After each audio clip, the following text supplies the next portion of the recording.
and hit the button now. Yeah, push in the an over-accented fashion to make it look like I've hit the button. Wait for it.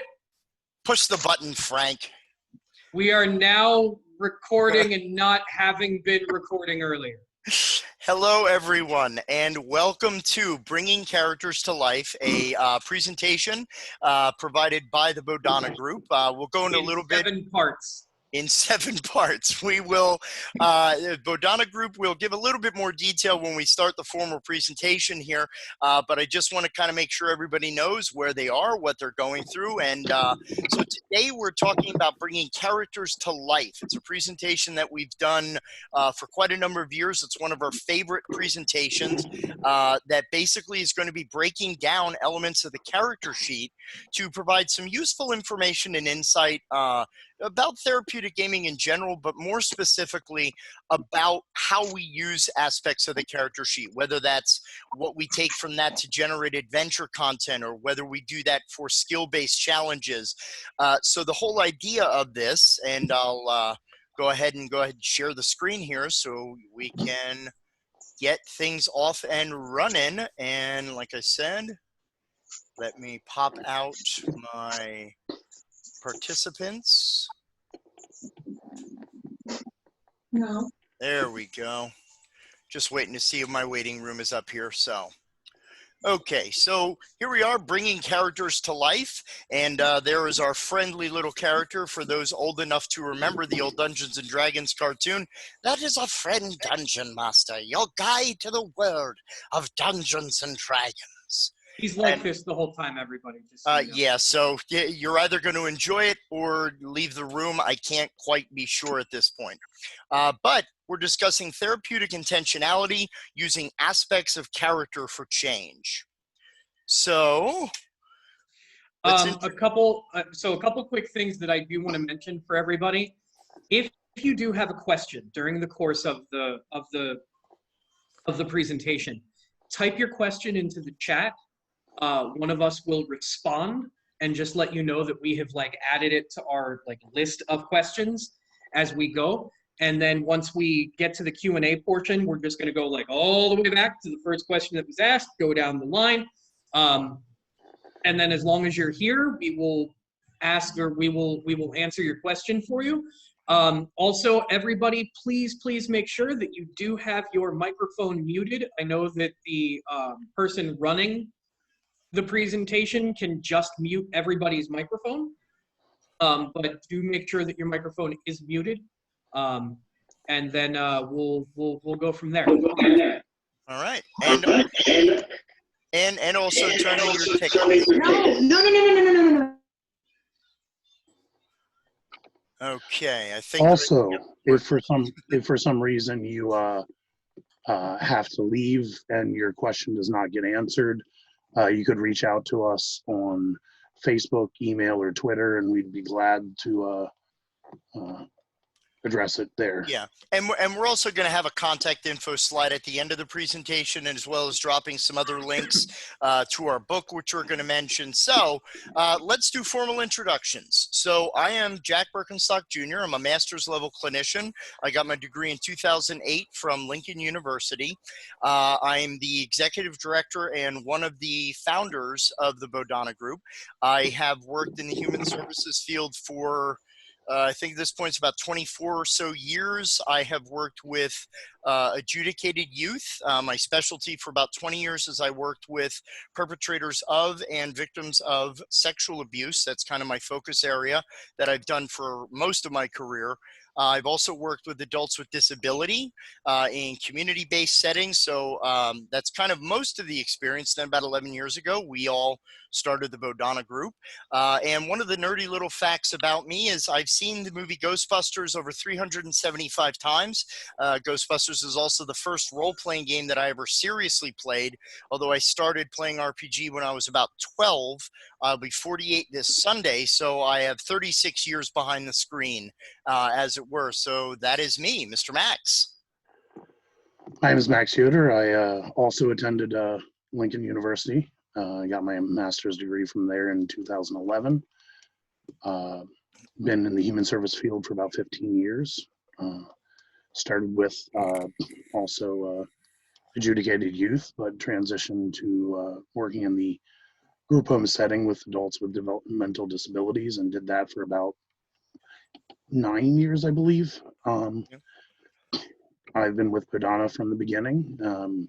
Glad to be one of the therapeutic jams that we have. And my little nerdy fact there is in reference to the fact that I either play in or DM 7 D&D games a week. So because of that, I tend to deal with rules books a lot. So yes, the chart is on page 38. All right. And James, go ahead and round us out. Max, your eyes are so tired when you say that. Yeah, so my name is James Kirk. That is actually my name. That's legally my thing. So I am also a therapeutic GM for the Bodana Group. I've been volunteering for 5 years now, and doing therapeutic GMing for 2.5 to 3 years. I do not have a degree in human services. I was trained in English with a concentration in theater, and then I do have a degree in awesome, which my mom gave me, so that matters. Tiberius is not my middle name. Middle name is David. It's my father's first name. So it's that character's son's name from the second and third movie. So there's still a correlation there. There's a connection. And I've been doing RPGs, either playing, GMing, writing, whatever, since I was 6. So it's carry the one. That's a long time. 36 years that I've been at a table doing some kind of RPG. And happy to be here today with these guys again. We're going to talk about some stuff. And Gloomhaven is life. Yes, Gloomhaven is life. This is the way. And of course, as we've said, we are the Bodana Group. So at this point, you may ask yourself the natural question, what's a Bodana? Well, Bodana is actually a Sanskrit word that means leading to an awakening or an understanding. And it's one of the beliefs that we have about gaming as a therapeutic practice, in that by playing the game and injecting elements of therapeutic value into what we do, is whether either the construction of character, which is of course where we're going to focus our attention today, or in even like picking the systems, which is what our panel was about yesterday. We believe that you do not have to quote unquote hit people over the therapy, with the therapy hammer over and over again, going, here's your lesson, here's your lesson. Because I mean, that, as any therapist will tell you, is the surest way to get a kid to go to sleep, is when you start making it painfully obvious that you're teaching them something. So we believe that you can construct the game in such a way that it provides for those things to happen as organically as possible. And the more organic it is, the better. So this is a picture of our board of directors from Save Against Fear 2018, which is also where this little breakfast clubby image that I have in my profile here, those are our heroes from the game. Because one of our taglines for Bodana is bringing characters to life, because we believe that people can play the character either that you want to be around the table, or you can play the type of person that you feel you don't want to be, and you can learn either way from that. So one of our taglines is bringing characters to life. That's also the reason why this was one of our first presentations, that we still enjoy doing it for years and years and years. So in terms of what's a Bodana, we use tabletop gaming for education, skill building, and therapy. Thank you, everyone, for showing. That's our presentation. It's been great. That's all you need to know about Bodana. Okay, no, seriously. We do a lot of things. Bodana, we provide board game-based programs, such as the one you see the photo of here. This is an event that we run monthly. It's a social skills group for children and teens on the autism spectrum. And our whole goal is we just sit around and we play board games for like 3 to 4 hours. And so we practice things like meeting new people and learning new things and trying things that we may not always try, and working through disagreement, because if you've played at least one board game, you've probably had an argument over a rule. Thereby, we're again silently teaching conflict resolution and all that kind of stuff.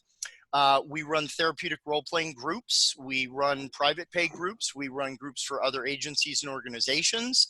In addition to that, we also provide consultation and training for professionals as well as organizations on how to set up and maintain their own gaming programs. Bodhana actually offers at the moment 2 continuing education unit approved trainings through the National Board for Certified Counselors. They are our 101 and our 201 training, which covers theory and basic application, as well as our 201, which is how to design and implement therapeutic content for therapeutic narrative role-playing games.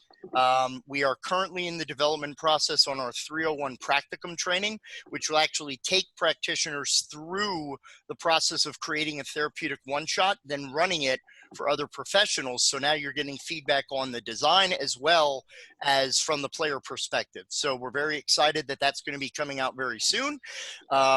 Resource development, we're currently at work on designing our own therapeutically geared role-playing game system. We're a little kind of tight-lipped because we're not quite to a announcement yet, but we are hard at work designing something not only to help people run a good game, but also to develop content for those games.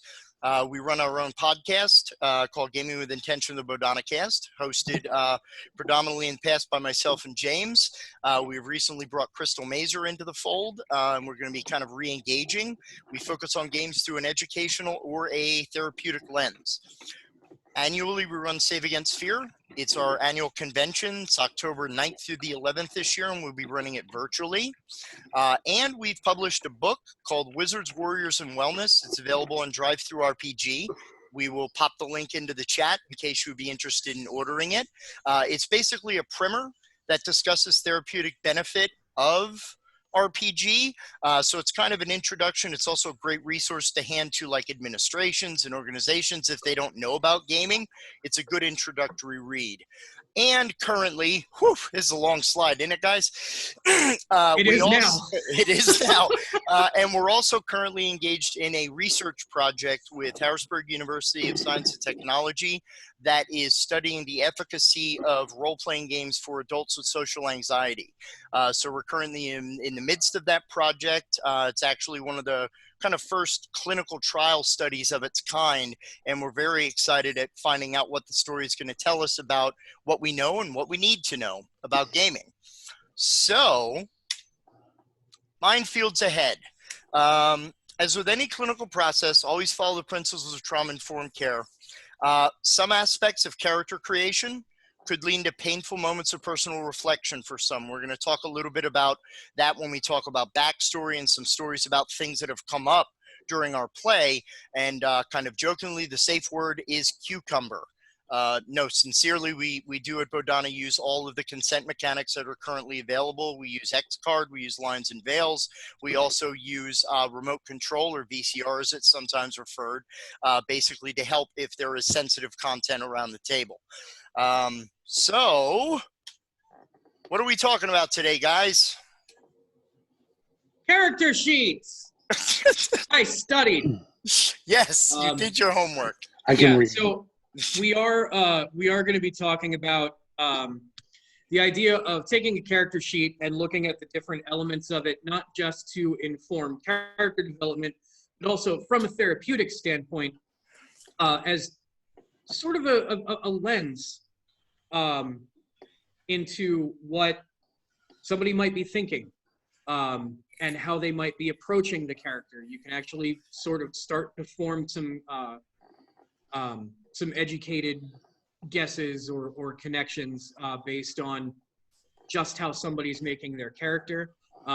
We throw the WWYCD around occasionally, which is what would your character do, as sort of a driving force behind, like getting people into their character to understand the character that they're creating and ultimately make decisions based on how they feel that character would perform. And as we get into, and I'm sure anybody that's played an RPG would be able to tell you, or if you have, we always put a little bit of ourselves into the characters. Okay, it's nearly impossible not to. Yeah. Both the good and the bad. So as we go through this, we'll be talking about all of those things. Yeah, and we're also going to do some connection, just so folks always kind of ask, we have to answer the question pretty frequently in Bodana of, okay, so yeah, explain to me one more time how I'm not just paying you to play games with my kid for 2 hours.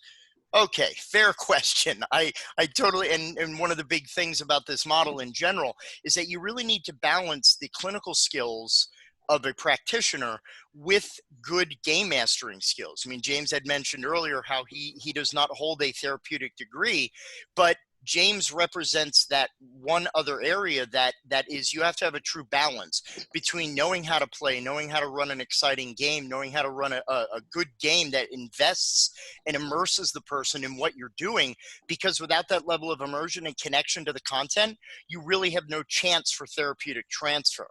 So, through this process and through this presentation, we're going to talk about connections to things like empathy, theory of mind, specifically when we're talking about the autism spectrum, and, the whole idea of character versus player. We'll introduce you to the concept of bleed if you're not familiar with that concept.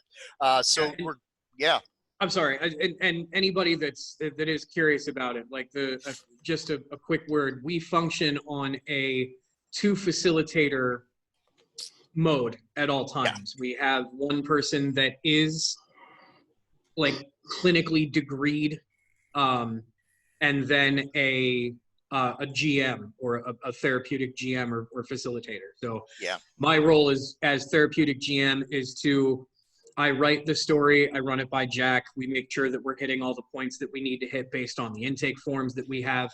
We run that same story by any kind of facilitator or parent or other people like that to make sure that nothing is going to trigger said person in a negative fashion.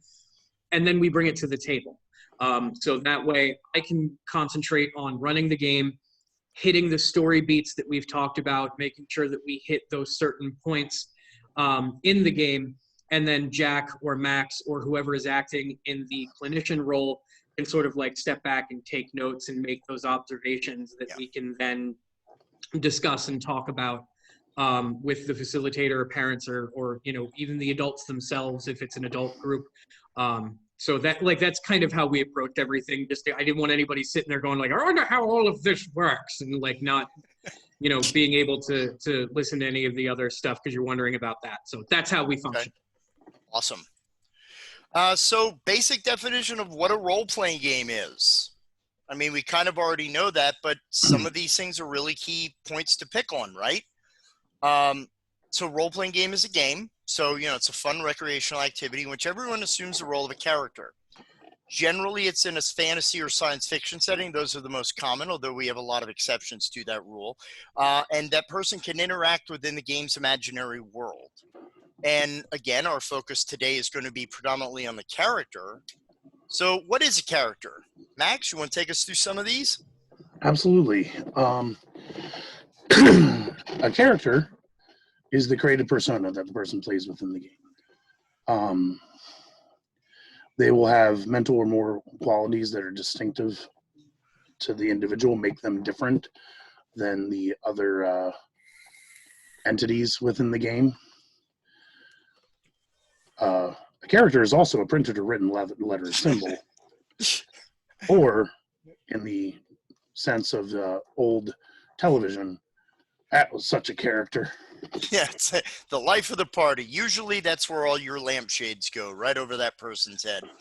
But when we break this down, we're going to be talking specifically about these sections of the character sheet. And when we go through these, this is not going to just be general overview. We're going to do a little deep dive on each of these aspects and talk about how we've broken them down. And we're going to talk a little bit with some real world examples. We will, of course, only use character names when we discuss all this because, every person's character is, Johnny or Jenny Hippa. Everybody has that last name. So we'll provide that. But we want to give you some ideas of some of the things that we've seen and some of the things that we've noticed, because it's one thing to know the theory and it's one thing to know the theoretical, but when we talk about how this exactly enacts around the table and in the session, this is really where the true work happens.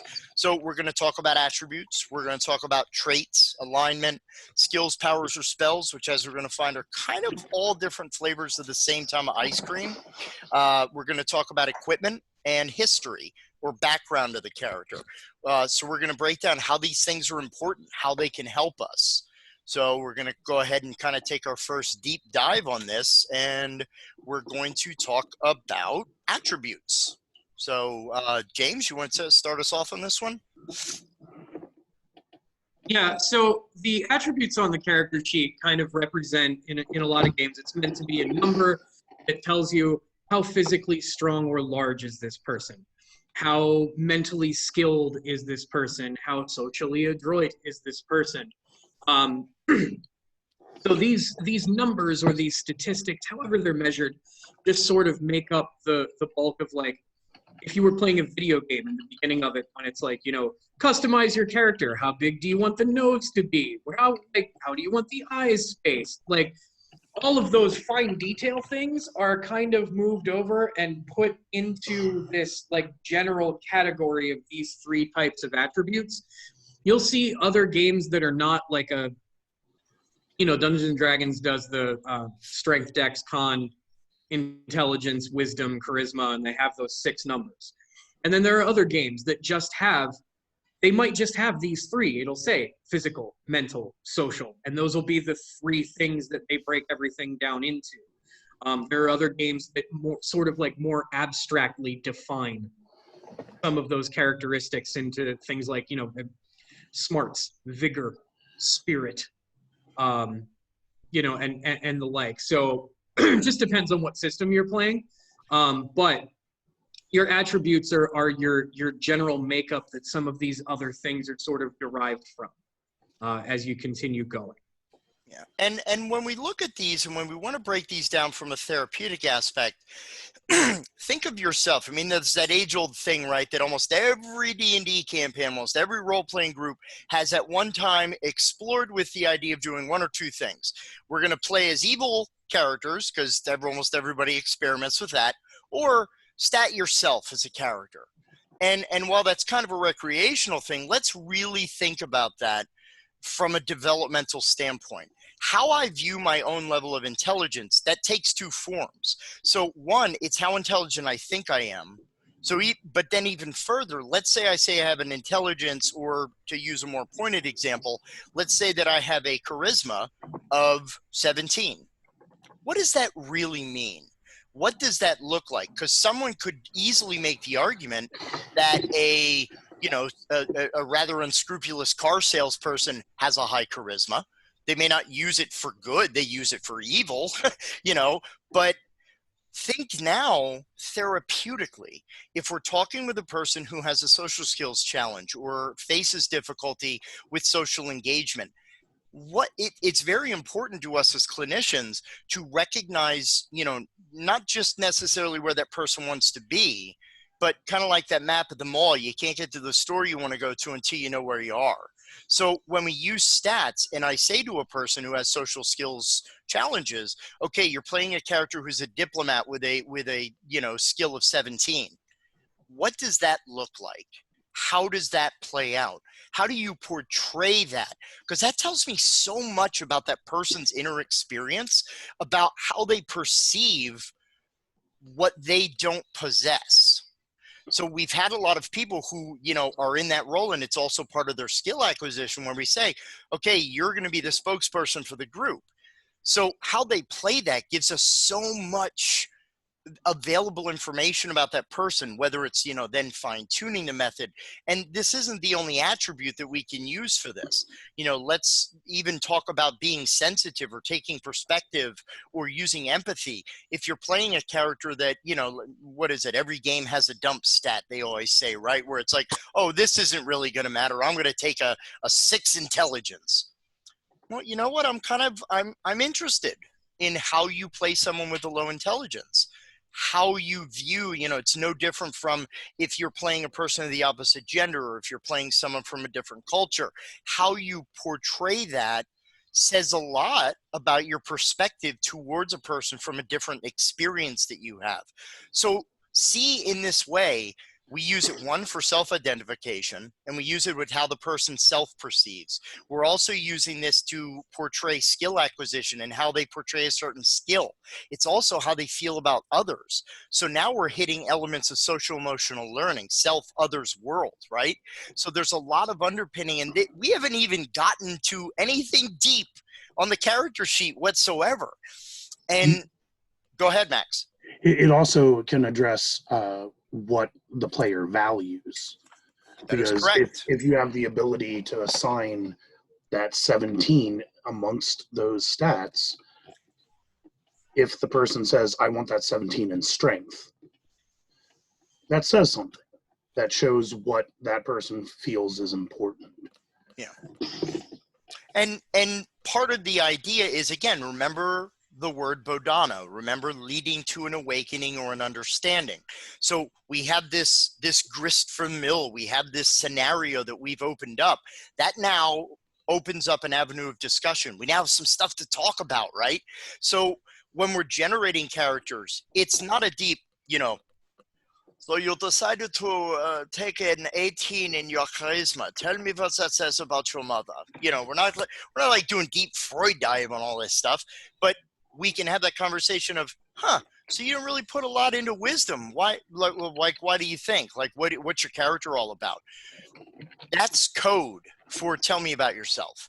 And we don't have to be painfully or bluntly obvious about the way that presents itself. So we have a lot of opportunity. And look, folks, we haven't even gotten out of the gate from attributes. There are actually systems out there. There's a series, I believe it's called the End of the World series, where each book is like a different calamity that will befall the human race. One is an alien invasion. One is like zombie apocalypse, stuff like that.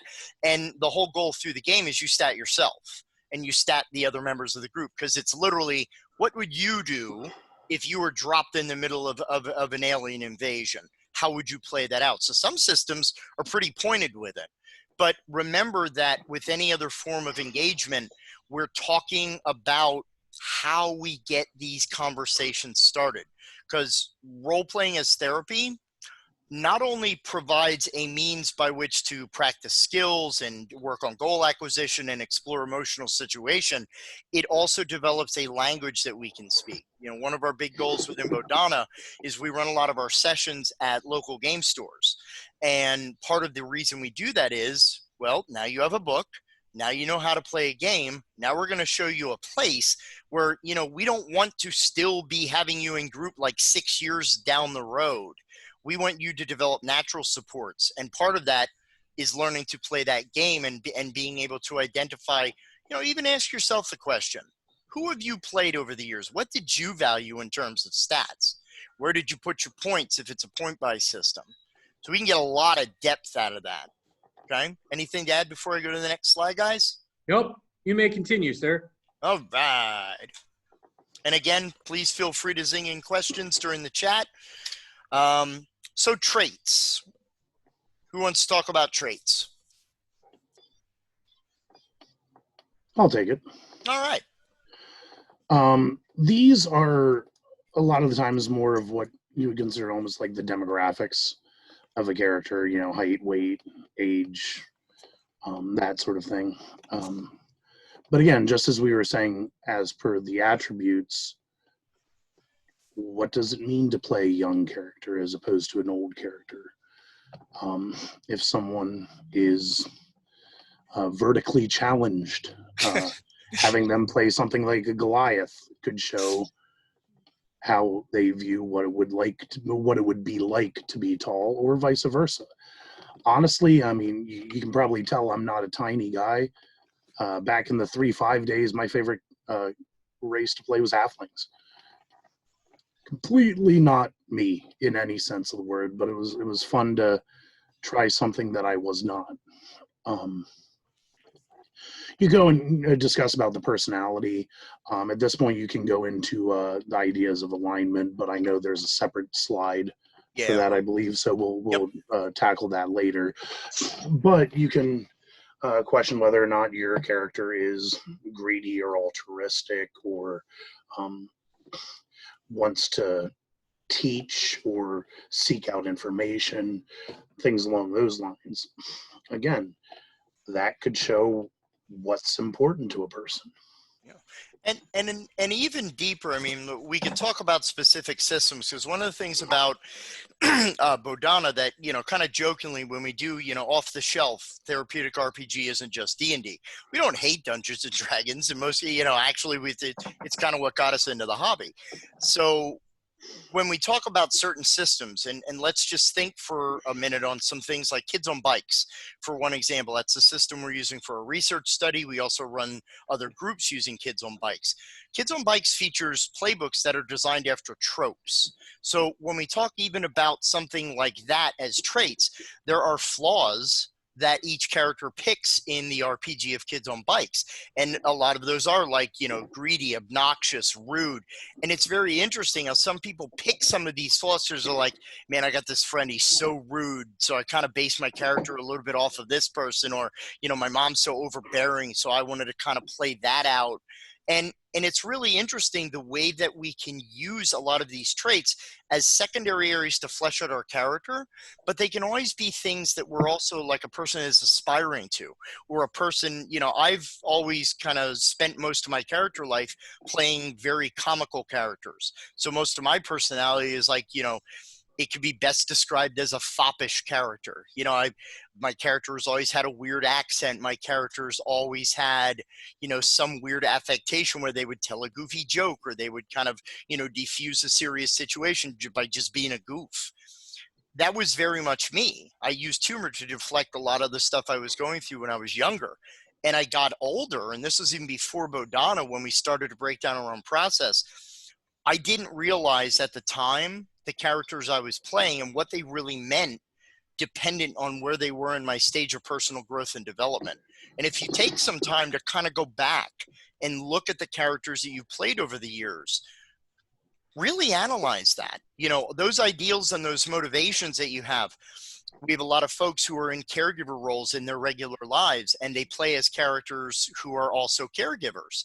That's pretty fascinating. Like, well, why don't you play a character that doesn't give a crap about anybody else? That's a challenge. And sometimes for people, it's very hard to play something that is kind of against their type, because you're kind of like, but you always got to fight for the little guy. Why? And again, I don't suggest for any, I'm not saying, forget that person, but explore that. And these traits and these aspects, these motivations that are pretty central to a lot of role-playing games. Motivation is in Kids on Bikes, ideals, all these things are part of D&D. These really give you, like, what's our favorite story right now in our Kids on Bikes, James? Level 3? Yeah, so one of the kids, they're exploring a government facility because there's like an alien conspiracy whole thing, right? So he's down in the facility and he finds a door that's just labeled, and I just threw it out there because I was describing the room. This had no function in the game whatsoever. Yeah, totally rando. There's a door that says level 3, access restricted. He ran up and decided he was going to shoot the door because he wanted to get in there and he couldn't break through the lock. And then I was like, okay, well, it's a laser and that's a security door and it's alien stuff. So yeah, sure, it reflects the laser. And you almost shoot your friend doing it, which again, I thought would motivate him to not get in there. And he's like, well, I'm going to walk right up to the door and shoot it. I'm like, hey. So after they got out of the facility, it's been 2 weeks. He's still talking about this door. He's completely and utterly motivated to get back into this facility, get some guns, and go down and get into that door. Which I told Jack, I'm completely going to troll this kid, that if we ever give him the opportunity to do it, he's going to open the door and it's going to be a cleaning room for them to be able to like scrub themselves in quarantine. And there's going to be another door in there that says level 4 restricted access. Like that's my plan. And then he can obsess about that. But They will fixate on the weirdest things Yeah. during the course of the game. But let's take that story for just a second, and let's now, again, not giving any personal details to this person, but he is a younger person who is very fixated on ideals, and he's very driven, and it's kind of like, well, no, I need to finish this, I need to do this. So we have a very good opportunity within the fabric of the game. Again, the narrative is providing this. We don't sit there every session to go, now, dude, is this really what TJ wants to do this session? It's kind of like, okay, we might ask that question occasionally, but we'll talk to the parents. We'll talk to, the caregiver in that example and go, do you encounter this at home? This kind of driven, even if it's a bad idea, I keep want to going ahead and doing it. Well, we can create situations where maybe other characters, NPCs now are like, dude, that's not a good idea. So now we're even injecting into the therapeutic effort, but the ideal and the motivation of the character has provided the stage for us. That's the backdrop by which we want to provide this other aspect. So and we also have seen the other players in the game start to police his decision making. Yes. Like they will straight up tell him, like, no, dude, you need to come. It's a terrible idea. We've already done enough damage. Like, you need to come with us, and we need to go now. We need to run. And he's like, oh, we need to stay and fight. And they're like, we're 15. We're gonna run. So it's neat watching the other players actually police this one kid who just consistently makes bad decisions. But when referring to traits and what's on the slide, he makes mention a lot of the fact that he chose in character creation to make this brutish jock character who does not think about his actions before he does something. He consciously talks about the fact that he plays this character without thinking about these decisions, that he charges headlong because that's what he designed the character to do. Yeah.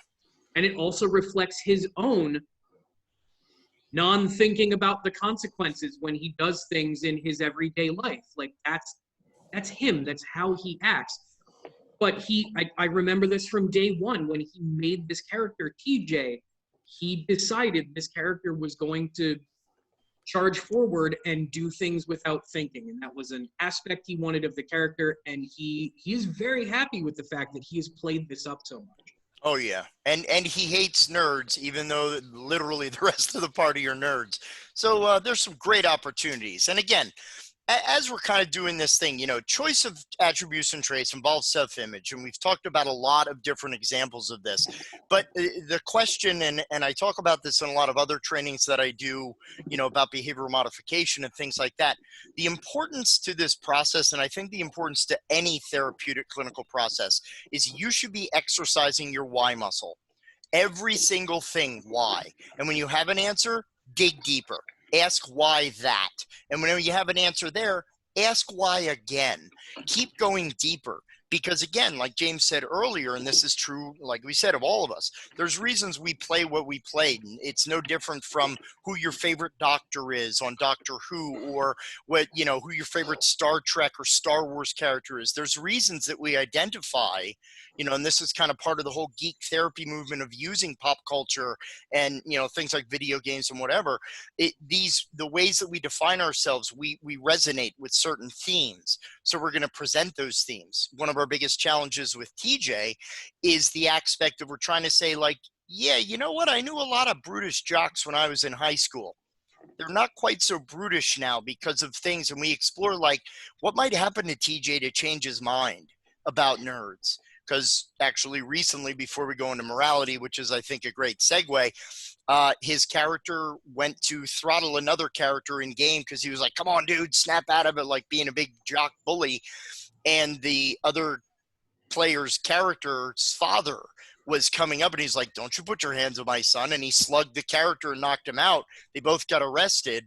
So now TJ, the BA, if you catch my script, has an ankle bracelet because it's a natural consequence of walking around slugging people. So I guess bad choices kind of brings us to morality. Max, you want to intro us to morality? Sure. Morality, generally put, is the system of values and principles of conduct. What is right, what is good, those sorts of questions. Good questions to ask of the players are things like, does your player kill? Is there someone that your player won't kill, and how do they make those decisions? Yeah, like Shadowrun's a great example because ostensibly in the rulebook, it's often said no one does wet work in Shadowrun, but everyone does wet work in Shadowrun. The term murder hobo gets thrown around quite a bit, but let's think about morality in this context. And let's really think, we just discussed the consequence to TJ of slugging people left and right and getting an ankle monitor. Do you really build consequences into your game? Are they heavy-handed? Are they natural? Let's take, what's the classic example we talk about? Like you've just slaughtered an entire orc village. Wonderful. What does that mean? Because Means XP. Buckets. Yes, the It's a XP level. level 5, baby. I'm gonna level up. No, Yeah. what it might mean is now you have an entire displaced tribe of orphans and widows. Or now you may have eviscerated the workforce that mines the ore for the local weapons. So maybe the weapons cost more than they did before. These are story-based consequences because, and we're going to kind of talk briefly about, one of our old friends from Psych 101, but does your character have a limit? I mean, we talk about morality like, well, who's your character's family? And then all of a sudden the Batman music cues up, my character has no family. Everyone is dead. I'm Gru the Wanderer. I walk alone. Really? Come on. Like that, way too tropey, right? But is there a job your character won't take? Test your players. Give them like, you know what? There's this kid and this kid's like a super genius. I want you to take him out. What? Yeah, take him out. You're Shadowrunners, right? You want a contract? You want a job? Kill that 10-year-old kid.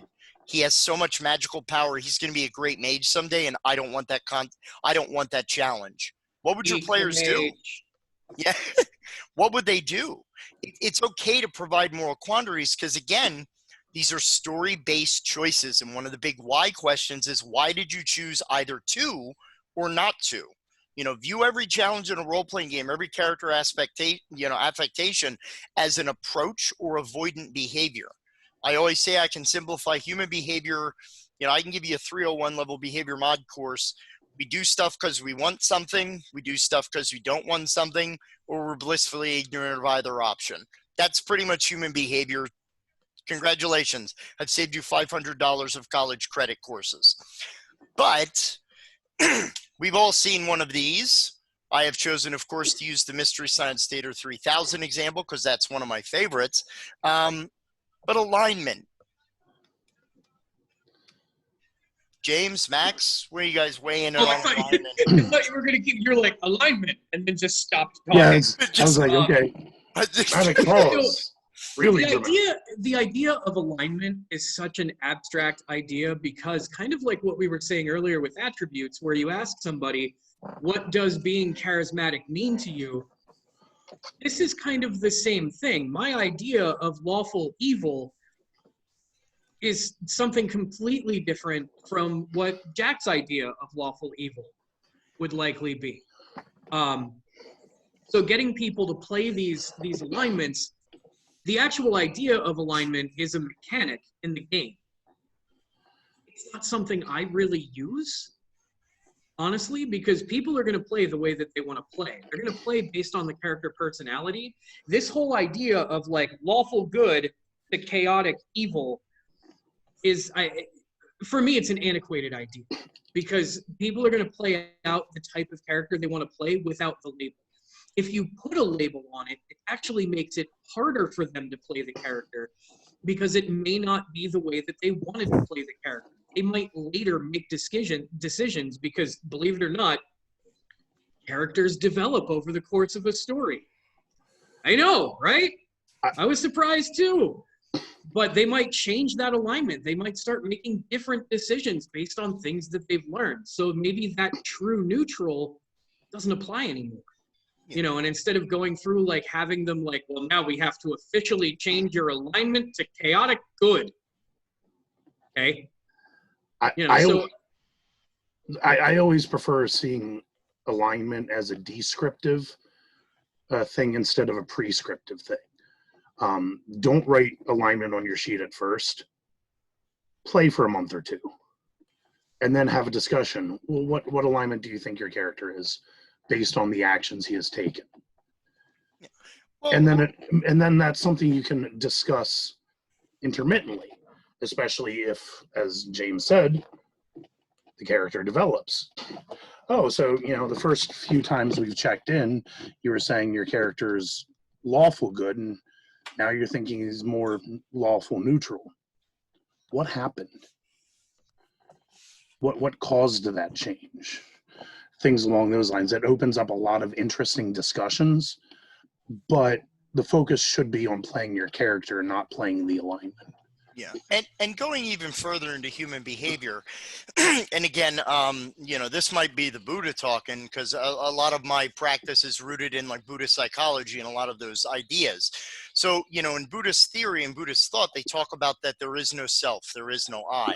And a lot of people are like, well, of course, I'm this. And I go, well, are you really though? And let's think about this developmentally. The decisions that I make, the person that I am, truthfully, there is no Jack. Because the Jack right now is doing a presentation. He is speaking about therapeutic gaming. There are certain choices that I am making right now that I might not make in another scenario. I use the example, and it's somewhat of a morbid example, but I don't, at this point, sitting here with a fruit cocktail cup next to me and a banana and a bunch of sodas, I can definitively say at this moment, I would not consume the flesh of another human being. Again, morbid example. Now, on the other hand, I've never been in a plane crash in the Andes Mountains. Just as a weird thing, like, we don't know as humans what we can do in certain situations. So I said, well, I would absolutely never steal. I've never starved to the degree that I would conceive of having to steal food to eat. So that's a moral underpinning, that you can make that choice in isolation. You can make it in that vacuum of, well, I have high moral quandary. But, even we're starting to learn when we talk about, a lot of the class and race discussions and situations that are occurring in our country right now. We talk a lot about, well, how come people don't understand? Look, simple fact of human behavior. If I've lived a life of privilege, if I've lived where I have so much money that I don't know what the hell a $20 bill is, I can't conceive of an identity outside of the one I've been living. It's not that it doesn't exist. It's that we are framed in a lot of degrees by our world and the perception around us. So it's okay to challenge these ideas of, well, I'm this kind of guy and I always do this. Like, Max said, that's a great descriptor. I know that I'm an honest man.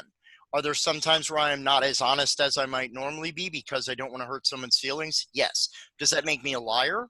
Well, it depends on how you view morality. And, again, kind of stretch into our 101 psych, here's Mr. Kohlberg. Stages of moral development. There are ways that we make and conceptualize these decisions of ours, talking about TJ and, well, TJ just needs to be smacked down. TJ doesn't care about the ankle monitor. As a matter of fact, the first thought TJ had was, how the hell do I get this thing off my ankle? So now the ankle monitor should just as well have level 3 printed on it, because that's kind of where his character's brain is already going.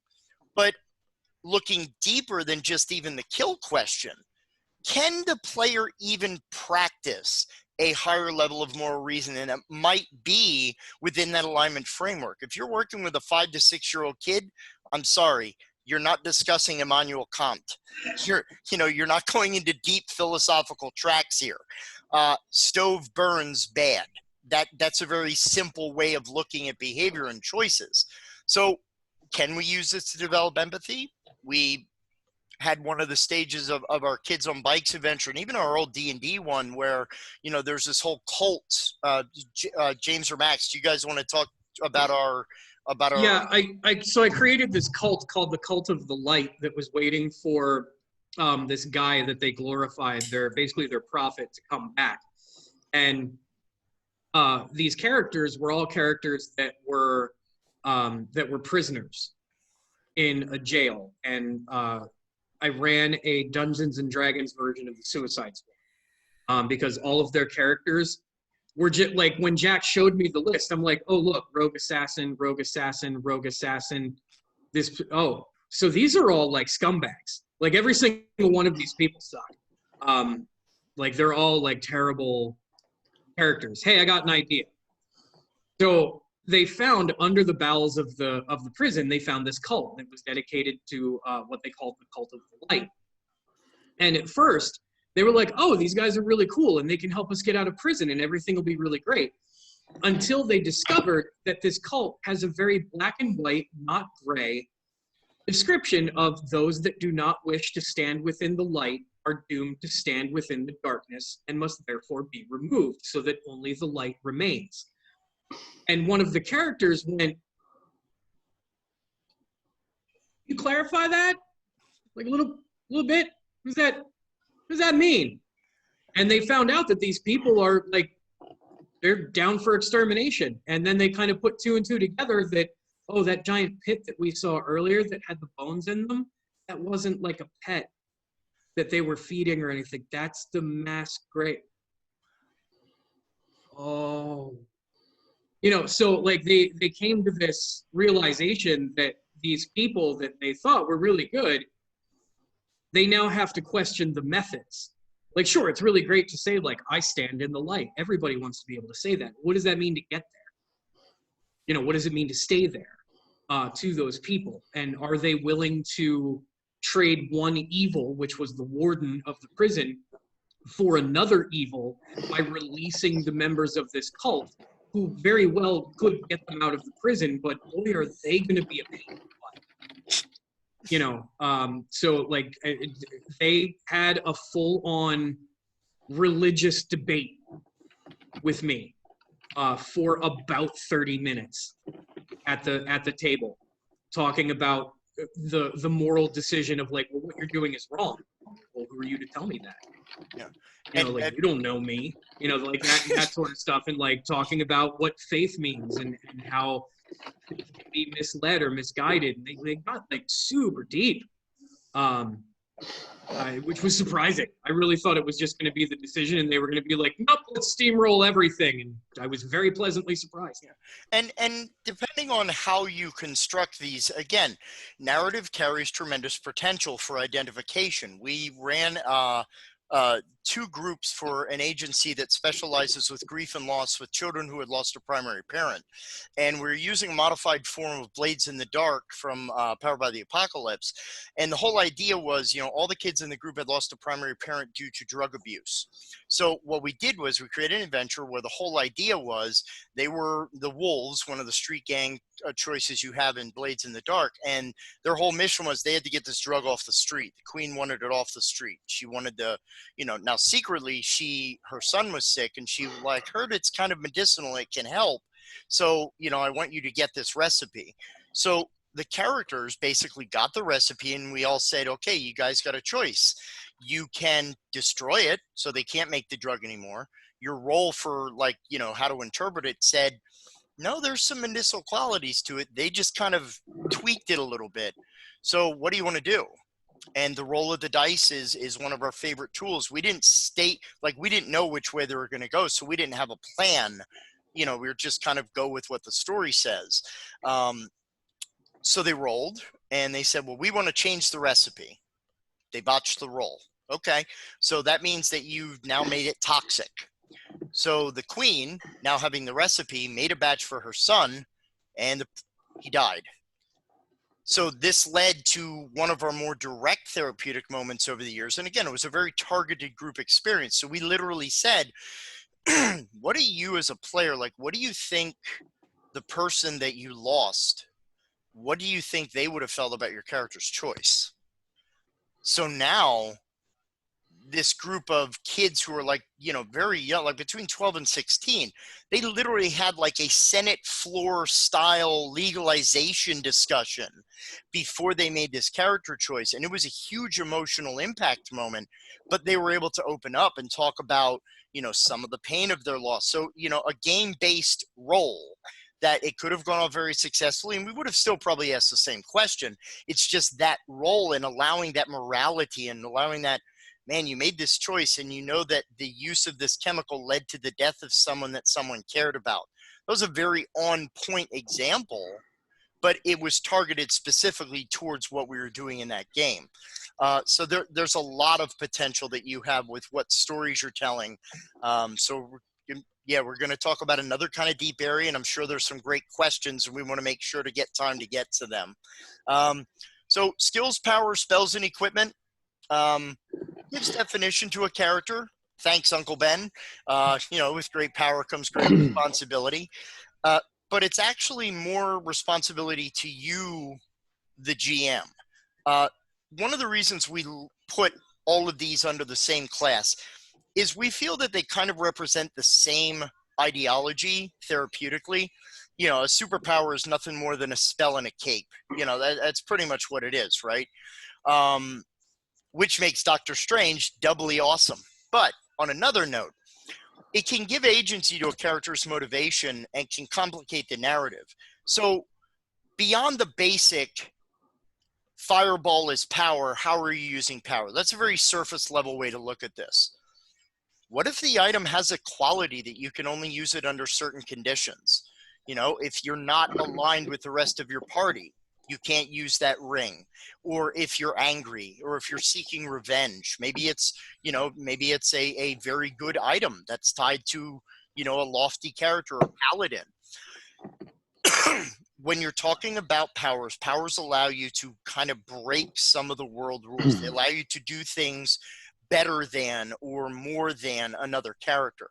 So be very careful about the way you explore these in a game and what some of the enhancements could be. James or Max, you guys want to add anything as far as character enhancement? Yeah, so one of the things that I like to do when we're doing like superhero style games, it's really easy for people to like sort of get that wish fulfillment. We've all had that question, like, if you could have a superpower, what would it be and why? And why are you talking like a 30s reporter? Film at 11. One of the things that I like to do is really talk about that responsible part of the powers. Yes, you can make laser beams come out of your hands. Great. They get into a combat or they get into a fight and they miss with the laser beams.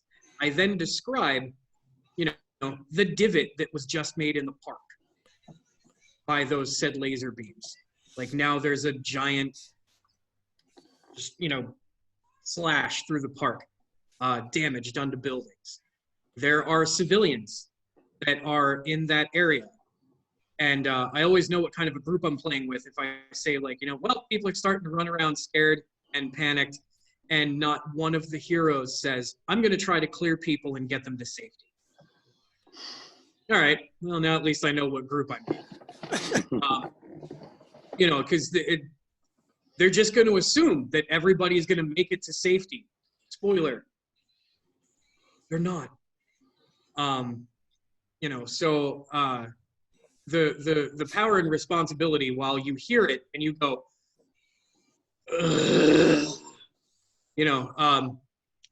it's really true.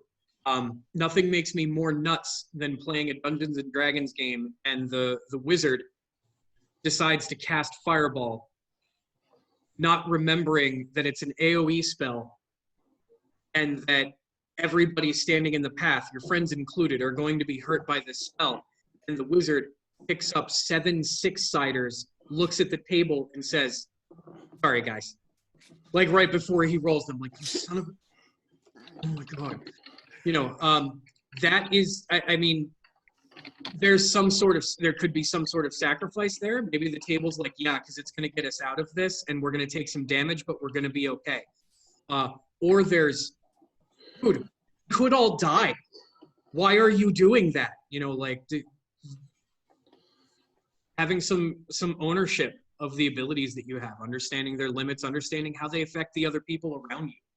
Well, And even deeper, I mean, if we're looking at powers and skills and equipment and all these things, I mean, we always jokingly refer to, you know, the Batman's utility belt must be like 18 miles long, you know, and how does he wrap it around himself? Because everything's in there, you know, including bat shark repellent. What? Okay, it was camp. We'll let that slide. But think about this also, you know, and again, I'm a huge Whovian. James is a recent convert. Oh, that sonic screwdriver, the ultimate Deus Ex Machina, right? It does almost anything. It does almost everything. But think about problem solving, which is one of the huge underpinnings of, you know, characters. Sometimes if we see powers representative of, like, you know, an anger management strategy, if every problem is a nail and you're the hammer, what happens when you encounter a screw? You know, what about a situation where a player is up against something that they can't use their powers against? And again, it kind of seems like a cheap kind of thing to automatically go to the nerf strategy on it, but we don't have to be so heavy-handed all the time about that. We can create, you know, creative ways for these powers to be utilized, or maybe people using, you know, these powers in tandem with each other. Again, one of the big aspects, again, of the Bodhana model of using RPG as therapy is really the creation of story and challenges. That's where all of the magic happens. So one of these, I'm Go sorry, ahead. one of these things just happened within the last 2 weeks of sessions that we've been running in our Deadlands campaign. Yes. We have a player in one of our groups that every character he plays, he needs to make sure that the character is rich.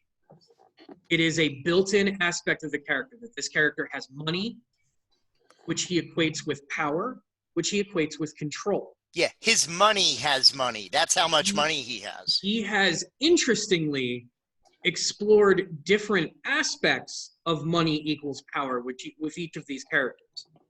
So he made the mistake in a Wild West 1800s world of pulling out what is essentially a gangster wad to give the people that they're staying with like a 5 spot for allowing them to stay in the barn. This guy is a mad scientist. They didn't know any of this. He has also created a autonomous robotic workforce to work the mines that are behind his homestead. The characters found these robots. He now needs to silence these characters. He was already planning on robbing them, but now he plans on murdering them so that they don't say anything about said workforce and to get the money. This character, when given the opportunity to pay him what he has for the life of the people around him, was willing to do it, but immediately described that he has extra money that we never discussed, stashed in his underwear and his socks and all kinds of things. He wants to be the Captain Kirk. He wants to, you know, like reprogram the unwinnable scenario. He's never just going to experience loss. So it ended up putting them in a situation that they couldn't negotiate their way out of, that they couldn't talk their way out of, and where his money meant nothing. And when that happened, his response was to internally panic. But then to outwardly, he just already, that he disclosed to us after all of this played out, he'd already come up with the next character he was going to play. Like when this character was just, this character was toast as far as he was concerned. And he started making decisions that did ultimately lead this past session to said character's death. It is the second time at the table that one of the PCs has died during the course of our run with this particular group. But it was the first time that the death was not planned. And this guy had done this already knowing the next character he was going to play. Yeah. So when we talked about this and he talked about his character, he was like, yeah, this is going to be the brother of the character that just died. And I was like, no, it isn't. And he was like, oh, well, what do you, I was like, I need you to come up with a different concept. You're going to come up with something different. You are not allowed to take rich or filthy rich. This character cannot have any association with money. And I need you to figure out something to play that is outside of your wheelhouse. Think of it as a homework assignment. I want you to challenge yourself. I want you to find something that grabs you, that you want to play, Write up a background. Don't put in stats. Tell me about the character. Tell me about the character's family. Tell me what he does for a job. Tell me what his parents did for work. Tell me why he's come out to the West. Tell me what his hobbies are. That type of stuff. I will take whatever you write me and I will put it into a character sheet. And So the more detailed you are about the character's background, the easier it will be for me to design the numbers behind it. And then that's the character you're going to play. Not only does it make him design the character and answer a lot of those background questions right off the start, he's already developing the character's personality. He's already developing the character's personality before he started playing. And with the guidance of his facilitator, who's very on board with the idea, he's going to design something new, something to challenge himself, some different type of personality to play out. I'm excited to see what he comes up with. Oh, absolutely. And that kind of segues, and I'll throw it back to you, Max. Yeah, you like how I did that? Yeah, that was very nice. Nice segue. So that kind of dovetails us into, one of our last areas here, which is the history, the background of the character. This is one of the largest aspects of any role-playing character. It's developmental markers. So, thinking about who are you? How did you get to, it's a Buddhist phrase, we are today where we were yesterday and we are tomorrow what we do today. And that's no different from a character backstory either. There's reasons that your character does what they do. And part of the idea behind this is to really help, one of the things that we run into a lot with role-playing, especially if we're running for people that don't have a lot of RPG experience, the concept of role-playing, I think, is something that a lot of us, because we're experienced in it, really take for granted. Just the whole process of what it means to role-play another person as a character. It's intuitive for some people, for some it is not. And a lot of times we've actually made it a part of our standard process to kind of have a let's talk background session. So we'll focus like a half an hour to 45 minutes, a month or two in, and go, okay, you guys and gals have been playing your characters for a little while. How's that going for you? What do you think about your character? Well, let's talk a little bit about their history. Like we said, some of those questions. Where do you come from? What was that like? How was that like for your character growing up? Do you know anyone like that? So think about, what would the character really do in that moment if they were given that choice? And why would they make that choice? Because that's helping set the stage for the therapeutic process of people analyzing their own choice and consequence matrix. So it's a therapeutic CBT exercise, but we're doing it through the vestige of character and why the character makes certain choices. I'm sorry, Max, go ahead. No, I was back to with the skills and powers and all. It also illustrates how a player addresses challenge or addresses problems. There's always the joke of you come across a locked door. What do? Do you try to break it down? Do you try to pick the lock? Do you knock on it? Those sorts of things. By seeing how someone addresses those problems shows a lot of their personality, their character, things along those lines. And it also, as Jack at one point mentioned, the whole if you only have a hammer, everything looks like a nail sort of situation. You can address or create challenges within the narrative that can try to allow that player to stretch and grow from thinking of, I'm just going to break down every door I see, And so, to kind of take us to, because we're coming to about the mark where we're going to start to do questions. So again, this is no different from any other process that we've talked about, that, these character sheet aspects, these parts of when we just construct the character, we've given you examples of how we provided challenges within the framework of the story and within the narrative. But this is all just stuff that we get from the character. When we do sessions within Bodhana, we have basically two intake forms. One intake form is your kind of standard diagnoses, medications, history, blah, blah, blah. But we also have a part of our intake form where we say, what kind of movies do you like? What kind of characters do you identify with? Have you ever played a role-playing game What games have you played? And part of that then leads the way to us when we design a plot. We discuss goals of the player, like what they want to work on. Then we'll develop non-player characters, the environment, the world, the setting, the adventure, friends, enemies, all of these things that all correlate back to goals. So when we talk about background, it gives us so much information because let's be honest, we define ourselves through the story of ourselves.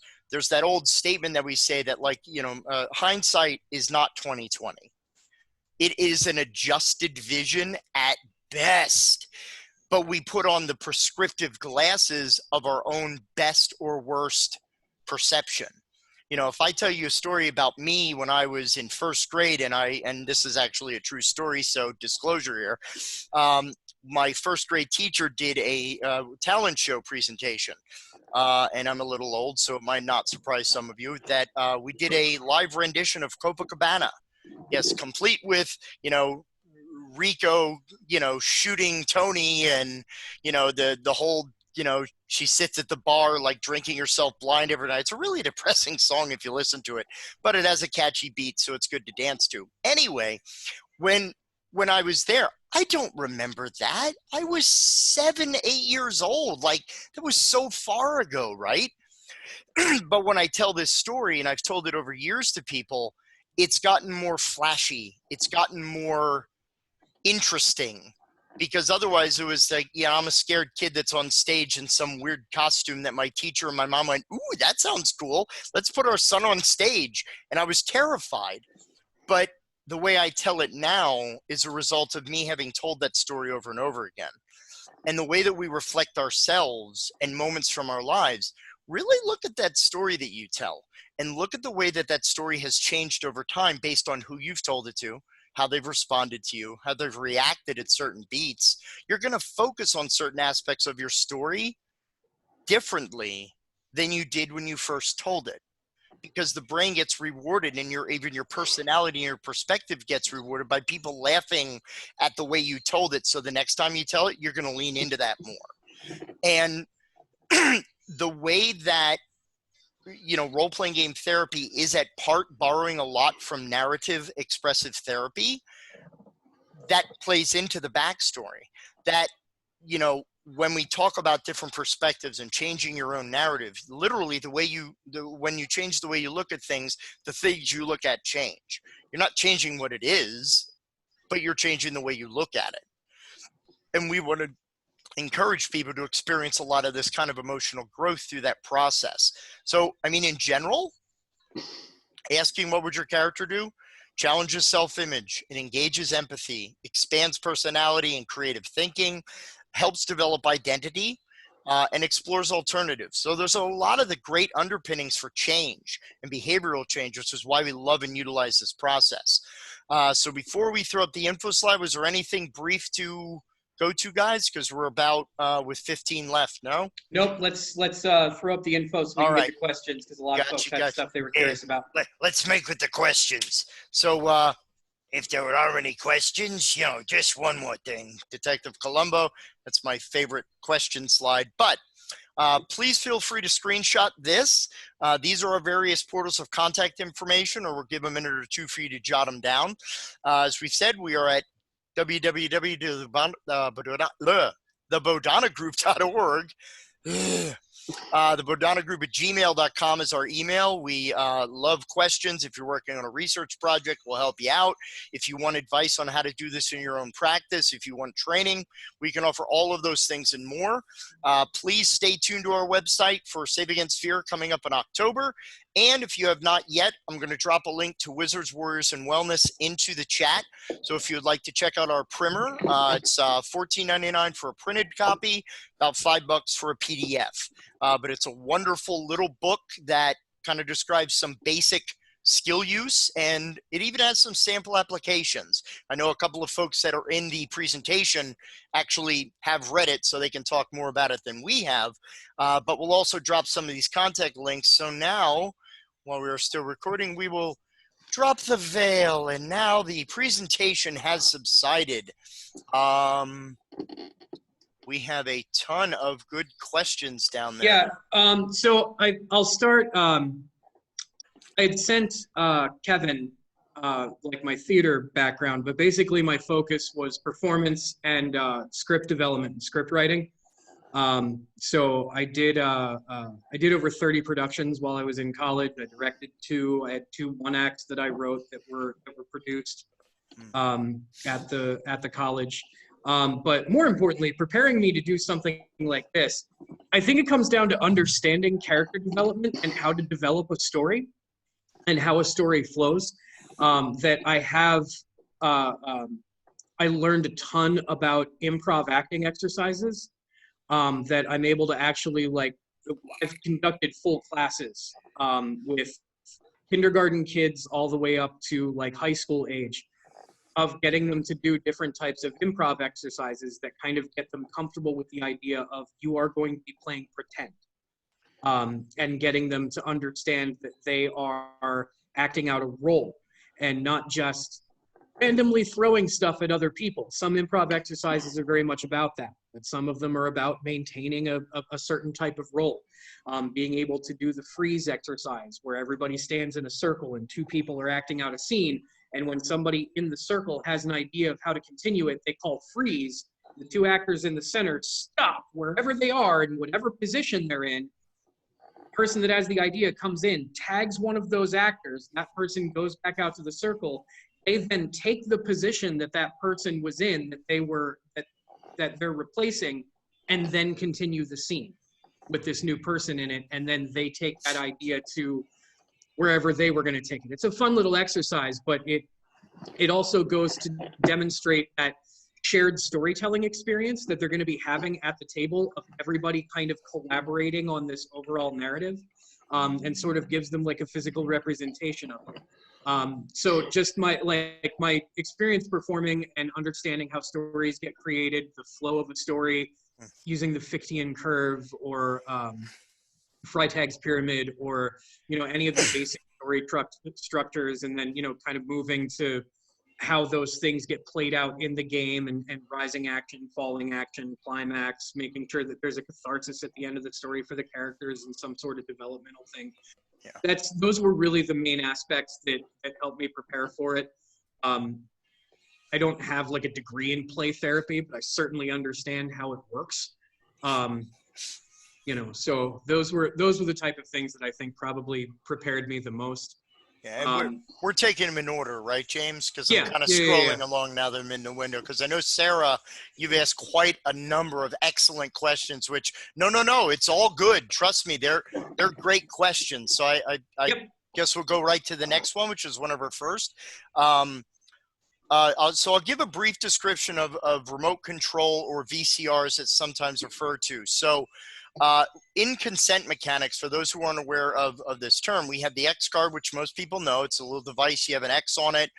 There are pre-printed ones you can get. The game For the Queen, which is a card game, actually has X cards come in it. And you pretty much tap the card, and players around the table kind of alert that content is objectionable, questionable, emotionally uncomfortable, and you kind of cease, retcon it. Player doesn't have to explain why. That's not necessary, especially around the table. It's a way to stop trigger elements, and mostly it's kind of when something comes up all of a sudden. Because one of the other tools, and actually Bodhana tends to use all 3 of these mechanics. Lines and veils is one that's very similar, but it's kind of more done ahead of time. So a line represents, we have drawn a line through content. So if you as a player say, I do not want any child abuse at all in my session, a line means we don't go there. We don't even remotely go there. I don't even mention that happens. It does not exist. Yeah, does not exist in this world, in this setting. And I'm sorry, because I've heard a lot of, grognard, I'm sorry, I don't have a better term for it, but a lot of GMs like, well, how can you tell me what kind of content I can run? Well, if you have to go to child abuse to tell a story, you're probably not the best storyteller in the universe. Sorry, there I said it. But a veil is, okay, it exists in the world. We know that it happens, but we don't need to go into detail about it. You don't need to tell, like if animal cruelty is one of the issues, you do not describe what it looks like in that fighting ring. but you can describe this guy was arrested for running an animal fighting ring. It's a part that exists in the world. You can also give some obviously like maybe subtle, not so subtle details about the demeanor of the animal, the way the animal was acting. You know, kind of the after effect of it without actually using any of the labels that are on it. Correct. Everybody gets the idea, right? Like, so, and then move on from there. Now, remote control is another kind of in the moment, and it actually acts as kind of an expansion to the X card where, I mean, let's think of, and again, I hope that no one here is too young not to know what a VCR is, but VCR, you have a play button, you have a pause button, you have a stop button, you have a rewind, you have a fast forward, so much like Rick Moranis in Spaceballs, no, go past this part. In fact, never play this part again, right? But you have the ability to, with the comfort level of the group, you have the ability to stop, accelerate, or rewind content. And it's really at that point when you're discussing it, that's kind of one of those things that we sometimes say to the group, because we've had situations where content has come up. And again, here's a story I told in yesterday's panel, but just to kind of alert it again, in one of our groups, we had a character who was playing someone, and during the midst of character development and story, we were like, well, okay, your character goes home. What do they do? Well, I really don't like going home. Okay, why not? Well, my character doesn't really like his big brother. Well, why not? And the character, and again, trigger warning, just this. It was big sister. Players. Yeah, it was because his sister molests him. And the table went, whoa! And they were visibly uncomfortable. So I just very kind of calmly went, okay, so we're going to review the X card right now. We're going to talk a little bit about, because there's been a reaction at the table, and it's okay. We don't want anyone to feel uncomfortable, but we do need to talk about this. So part of the agreement with your group is that if this content comes up, if the table is comfortable having that conversation, I wouldn't certainly say, nope, I don't need to know, it's not important, because yeah, that might be important depending on where that content comes from. But the way we talk about it needs to be sensitive from multiple perspectives. One, you need to make sure that you're not shaming the person who's bringing it up. For all we know, that player might have a relevant real world experience that is the reason that is injected in the narrative. So we don't want to shame, because that's even worse. Now it's possibly prompting a person who's been impacted to not come forth with their impact. Yeah, if your reaction at the table is, oh no, we can't talk about that, that might already reinforce the idea to them that it's not okay to talk about it, because they may have been told it's not okay to talk about it somewhere else. Yeah. And this sort of like safe space that you're creating for them to be able to explore things, if they come up with this idea, they're immediately not going to treat it as said space. Yeah. And that player might have actually been practicing talking about their own trauma by talking about their character's trauma. So yeah, we don't know, but I mean, we did have a conversation, just so everyone's not like on the edge of the seat, like, what happened? We did have a conversation, and the table was like, okay, that was a shock. So I said, okay, so what's the table's level of comfort? And they go, well, if you want that as part of your character, that's okay. But then they said, but we don't have to talk about it, like, right? Like, we don't have to do details. And I go, no. And I said, is that okay for you, the player? And everybody kind of came to a consensus. So even later, when we followed that arc through the storyline, we had created a situation where one morning the character woke up and all of his sister's stuff, like most of it, was gone from the room because something had happened where the sister was actually like caught and sent to juvie. So we provided like an out and a release, and that has since opened up a phenomenal wealth of conversation around the table. I didn't have to describe that, what happened, and I described it privately to the player. I didn't announce it at the table. And so those moments, again, we have a training that we're developing right now, or a presentation that we're calling the Dark Passenger, therapeutic role-playing with mature themes. Because there's a lot of different camps in trauma-informed care. Some are, you don't talk about it at all because it's way too triggering. And I'm like, well, for some people, but not for all people. It's individualized treatment, the same as anything else. We should be able to talk about this, but we need to do it in a safe way. So I hope that, I know I went into a different area there when I was describing the remote, But that's the basic idea of consent tools. Okay. And then to answer, do you tend to see people doing their first character as ideal selves or closer to current selves? Yes. Depends on the player. I've seen it Yeah. go either way. Yeah, most people honestly fall right in the middle of that. Probably erring a little more toward current self, because then as they play, it's that wish fulfillment mechanic that comes in, especially if they haven't done RPGs before. If they've never done a role-playing game before, they start as current self because that's what they understand. It's a comfort level for them. They can kind of get into that character naturally because I already know how I'm going to react to things. As they develop that character and we continue to get into those discussions about character, it starts to go more toward that ideal self and how they would like to be able to be perceived or seen. Which gives us a really nice development arc that we can then have facilitators or other, clinicians or things use that can say, okay, your character started here and then sort of developed here. How do you think that change was made? What happened to that character to make that change? Do you see those own changes happening in your life? How do you see your developing, mirroring this? So most characters, most players will start with their current self and move toward their ideal self. But it's definitely somewhere in the middle. Yeah. Go ahead, Max. I'll be right back. I have to take care of something real quickly. My extreme apologies, folks. That's fine. We'll keep talking about that. And clinically speaking, that's a kind of an application of like the old me, new me kind of philosophy. You have the who you are now and who you wish to be. And you could discuss as a player talking about your character, how can your character get to be where you want your character to be? Well, wouldn't you know, that's very similar to what you can talk about and discussing to them as a player, as a client.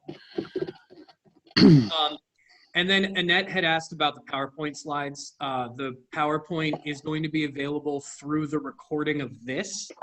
I don't know that the slides themselves are made available. That would be a Jack question. I'm not sure how he posts them, but I think he was talking about it, but there's been nothing concrete yet. I would say just email us.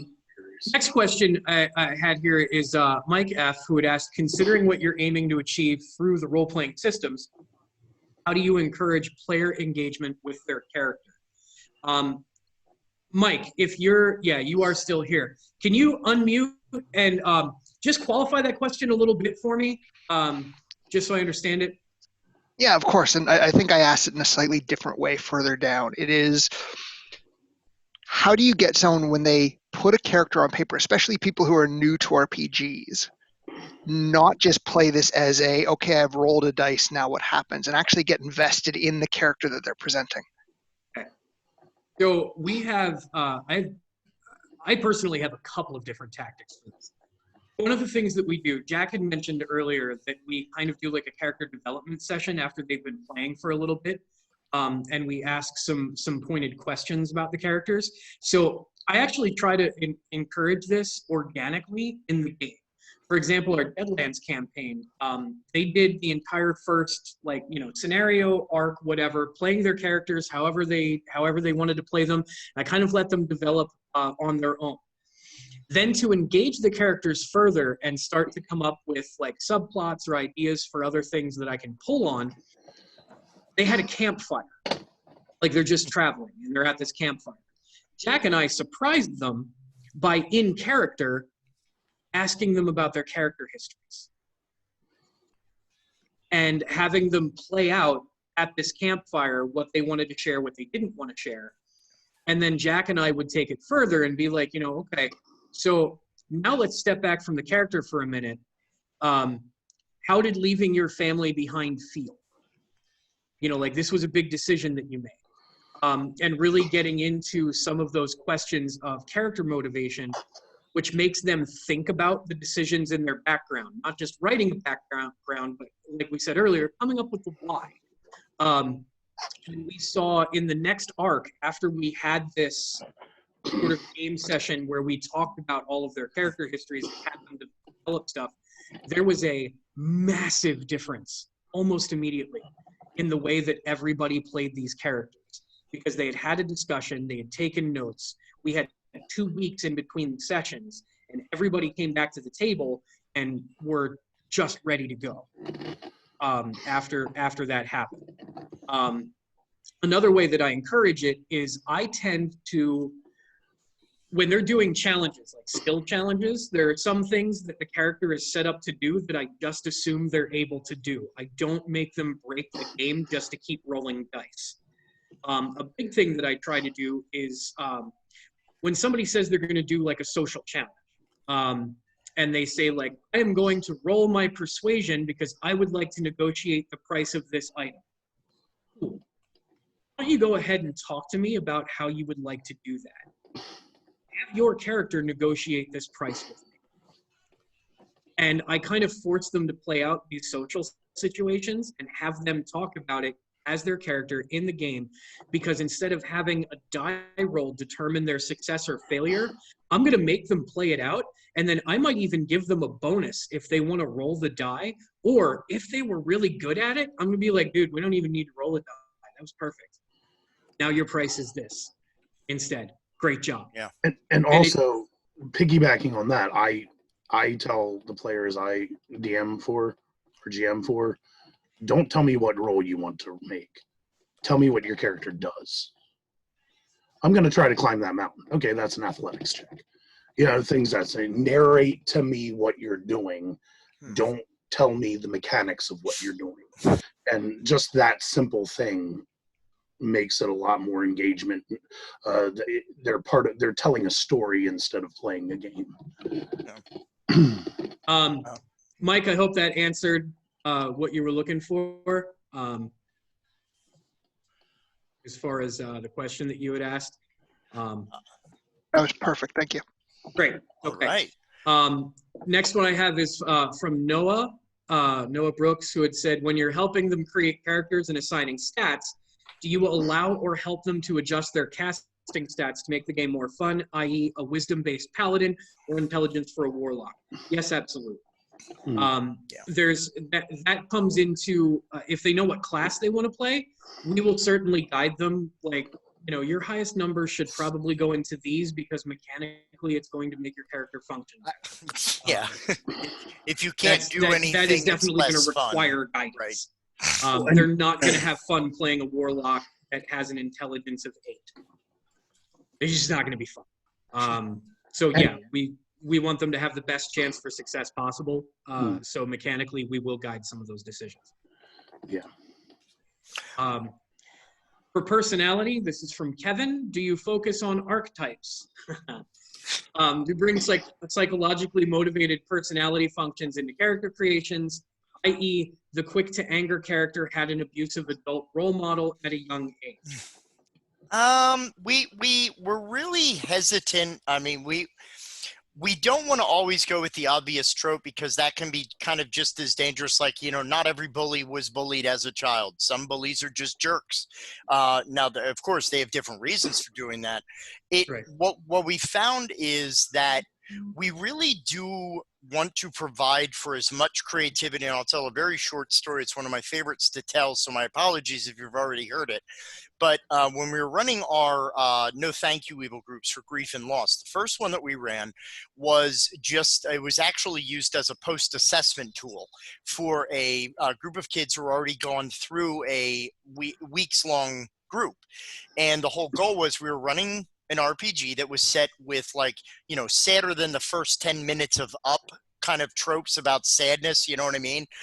And our whole goal was... Thanks, Jack. Yeah, I know. These kids had all gone through this group. So the facilitators of the program wanted to know if they had gained good coping skills and ability to discuss grief. So what we did was we created this whole adventure where they're following the grand inventor of Storia. You know, No Thank You, it was a great game. We talked about it in our panel yesterday. And part of the idea was the inventor knew he was dying. Now, they didn't know this at the time, so the inventor went from world to world, and he was fixing as many problems as he could before he went because he knew that it was his time. And unfortunately, kids, where I'm going, you can't come with me. It's a journey I must make alone. So by the end of the season, like they're all biting their cups and tears are welling, and the facilitator's like, this is beautiful. This is better than we hoped for. But the point of this is that one of the young men, he's 10 years old when we did this study. Now, we didn't over-inject this idea of what you want to put into your character. We didn't say, now kids, I want you to list 3 psychological failures and 3 psychological whatever. Like, we just said, you can put as much of yourself into your character as you want to. It's totally up to you. You could play not you, you could play you could play whatever. So this 10-year-old kid, and we'll call him Bert the Spy, because that's the name of his character. So Bert the Spy creates this character, and we kind of knew that, the child's father was named Bert. So we were like, oh, okay, homage, very cool. Little did we know that when we got through the adventure, there was a part where they made the snakes have shed. So we have to get rid of fears and things that constrict us so we can grow larger like snakes. That's why they shed skin. I don't know if that's scientifically accurate, but it's my story. I'm sticking to it. So when we got to the point where we were kind of debriefing this and we asked the kids what their fears were, we knew Bert the Spy had fear of the dark and, some other things because the parents had given us some info. But he was like, I'm not afraid of anything. And we're like, nah, come on, you faker. Yeah, you are. Like in our minds, we're like, yeah, you are. So when we asked, we were like, so why didn't, like, he goes, oh, I'm afraid of the dark. We were like, so what was going on there? And he said, well, I wasn't playing like my dad's name for my character. I was playing my dad. And we were all like, tell me more. And he goes, well, I didn't really get to spend, I didn't really know my dad well. So I thought from what mom told me, like, what would my dad have done in this situation? What would he have been like from what mom told me? And I'm sitting there gobsmacked, like, wow. So let's just put this in context and in perspective, just briefly about that question about like trying to look at a certain, personality, whether we want to motivate that content. A 10-year-old child, self-injected, deep personal perspective taking within the resonant portrayal of a father he had lost in a grief and loss-based group without direct prompting from the therapeutic facilitator. People will put as much of themselves into the character as they want to. Definitely be honest about the purpose of the group. But let the person go with their comfort, and you'll find that if they're finding other people in the group injecting, you will then see more meaningful content out of that person. You're providing the opportunity, and this is one of those tendencies that, and I'm not saying your question indicates this, Kevin, if you're still in the room, but a lot of times within this model, there is a very big risk that a lot of facilitators do where you want to over-therapize the content. I'm not saying that there is not therapeutic nature to what we do, but please do not turn this into a workbook with microphones. Do not put this into such a space that every 5 minutes you're asking a how do you feel question, or every 15 minutes you're saying, well, how does that relate to your issues with your mom? That's not typically the way this model works. I know that that's a way some people feel that they have to validate it, but one of the reasons this model is so successful in general is that we are borrowing traditions from other modalities, utilizing the tool set and the approach method of a narrative tabletop role-playing game. So at its heart, it is a game, but it is a game that then can be injected and built with therapeutic intentionality, most of which should come from the player. Do not heavy hand, much like don't be a railroad GM. Don't force a person to a certain awareness. You want to guide them towards it, so you want to provide those opportunities. And yes, every now and then you can ask, one of your goals is to work on such and such. Doesn't seem like we've been working on that. What do you think? How can we help? But again, don't do that in the middle of a group with everybody. Do that in a private one-to-one session and a follow-up. You know what I mean? The intention behind it should be kept secret. If somebody knows it's coming, it doesn't work like a Hitchcock movie. Where they show you the bomb, you see where the bomb is, and the tension is how is this bomb going to go off, or like how are the characters going to find out by the end of this that there's a bomb. The intention here should be kept secret. I designed a scenario in Deadlands of using an entire town that was being besieged by some evil entity outside of it, and the town once a month would put up a tribute, a sacrifice. somebody that this giant bird thing would swoop in, pick up, and take away.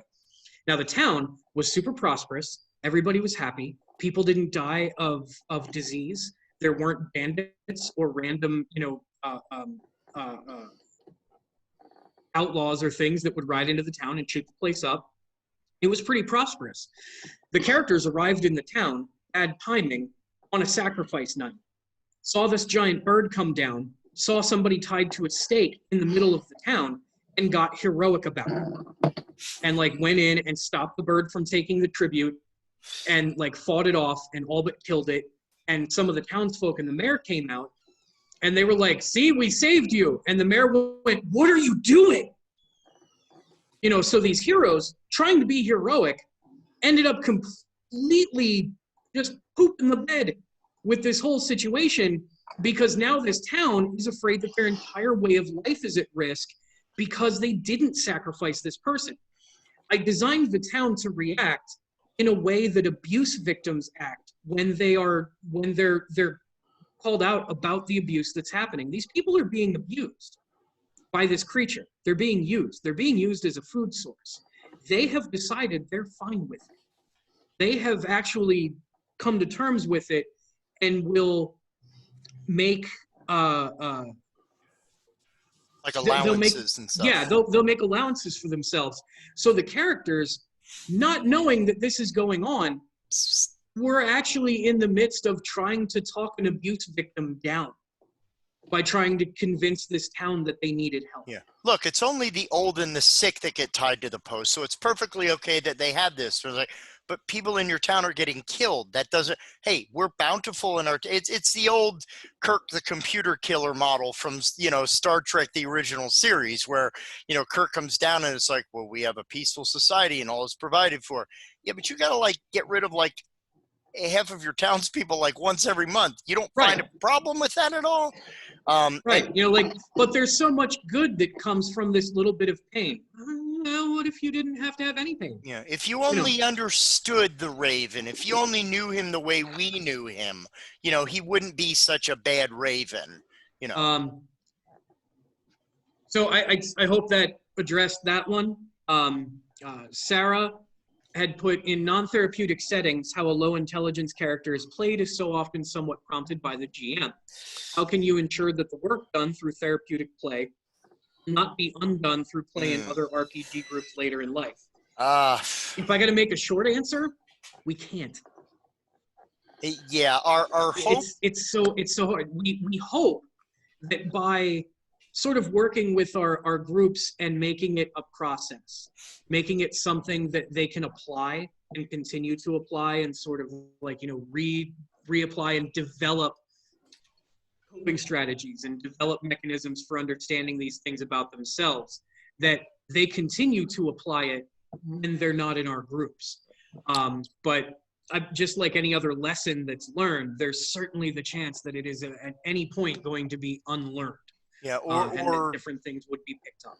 Yeah, it's unfortunate. I mean, the best thing to do is to try to get, because the way that the brain works and what we know about the brain is like, a lot of times our brain will learn things even when we know it's a real situation or a false situation. So, if we're role playing and we're characters going through that, emotional management skill, the brain's still activating in a lot of its core areas that are helping to set with like neural pathways and stuff like that.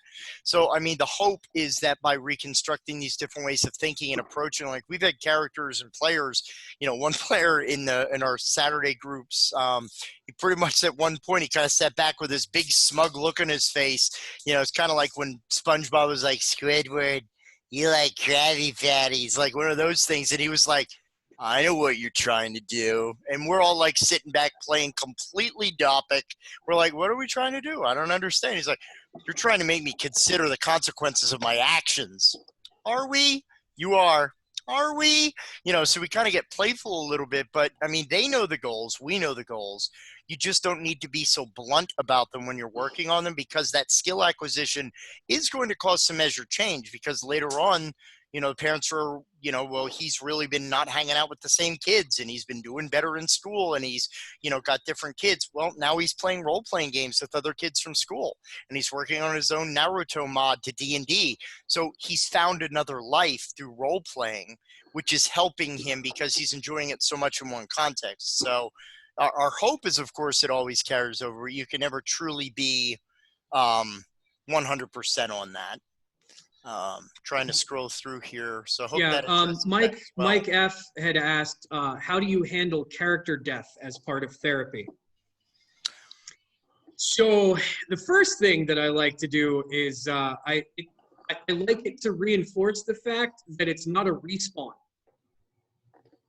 Right? Like the idea that you're playing a game, like if this character goes down, if this character does die, there is a carried finality to that happening. The thing that we had just talked about earlier, where the guy just had already decided that he was going to play this character's brother. No, this isn't Beer Fest. Like, I'm not going to let you like have the Farva character die just so that his twin brother shows up and acts exactly like that dude acted. Sorry. Not gonna have a stack of bards. Yeah, that's beautiful. I love it. Not gonna happen. So the death carries a finality.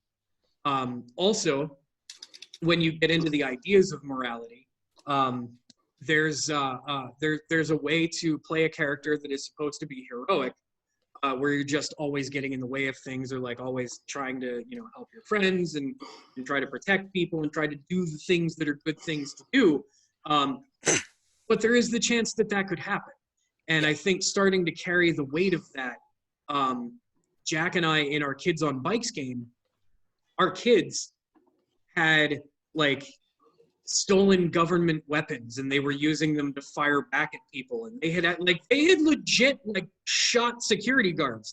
And we didn't get into the whole, like, that guy was somebody's son, like we don't need to do that. Yeah. But what we did do was we introduced a character that had given them some familiarity with the situation, with somebody that had gone through the government program, survived it, came out on the other end, and he wasn't like super special. He had a little bit of power, but he was a very relatable character. And then 2 sessions later, at the end of a session, right before I ended it with my trademark, and that's where we'll pick it up next time, this character was shot and killed right in front of them. Like, cold blood, straight out murdered by another one of the security guards that was chasing the kids. And one of the kids, I saw it was on Zoom, and I saw the kid sit back in his chair and his shoulders slumped down. And I said we'll pick it up next time. And we got done, and he was like, "You can't leave that there."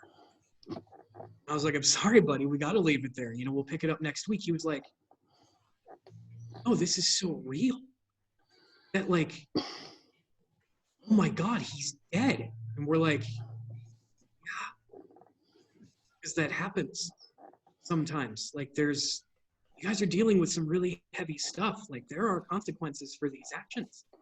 Yeah.